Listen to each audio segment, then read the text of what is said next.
Hola clase, soy el señor D, aquí con otro video. We're going to talk about the real, and I'm going to mess up some of you here, the real way to say to do in Spanish. And some of you are probably thinking, Mr. D, you lied to us. You said there's no way to say do. Well, I technically didn't lie, but I technically did lie. In this question here, it says, do you have? And if we ask ourselves, what is the main verb? Well, the answer to that is have, not do.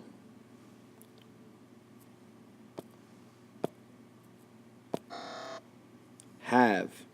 Do, technically, is called an auxiliary verb or a helping verb. But have is the main verb. If we look at this picture here and we write a sentence in English, I would say, I do my homework. Or third person, let's make this capital. He does his homework. Now here, our main verb is does, and our main verb is do. It's the actual verb of doing something, and he's doing his homework. In case you didn't know, do and does is the same verb. It's just conjugated in English in a different form. So here, the verb do and does actually has a Spanish translation.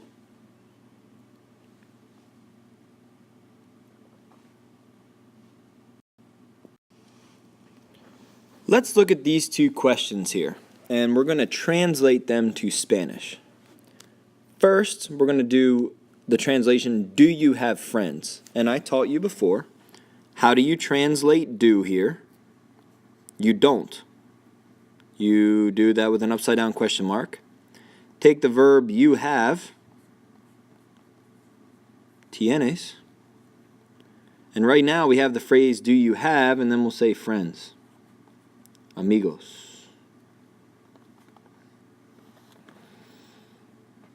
Now down here for our next question, we actually have the verb do twice. So, do you translate do? No. Well, kinda. We will not translate this do, because that's not the main verb. We will, however, translate this verb. So how do you say you do? Well, you've never really seen a form of this verb before, but I'll write it for you. The verb is hacer. It's an ER verb, conjugated in the to form, haces. Do you do your homework? ¿Haces tu tarea?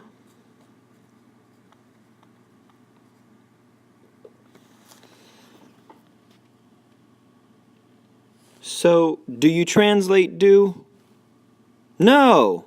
When it's an auxiliary verb, in this case, or in this case, we do not translate.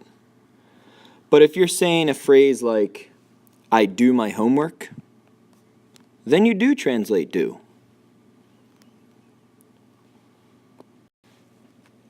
Okay, here is our wonderful verb chart. And at the top, I've written the infinitive hacer, que significa to do, or it can also mean to make. In this chapter, we'll talk about doing chores at our house, making our beds, and of course, always doing homework. So let me conjugate this for you. It's fairly regular.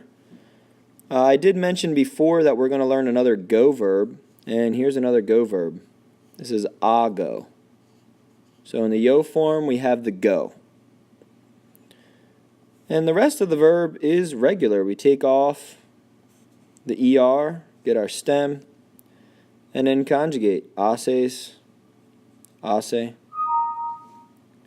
Over here we have hacemos, hacen. And for us españoles, tenemos aquí el verbo hacéis.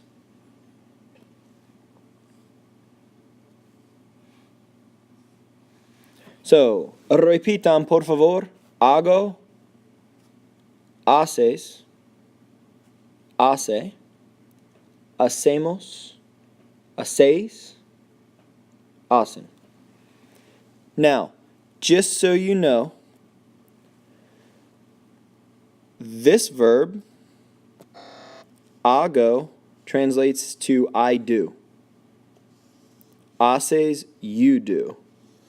Down here, this is he or she does. We do, you guys do, or here they do, or you guys do. Adiós, clase. Ojalá que entiendas lo que significa hacer.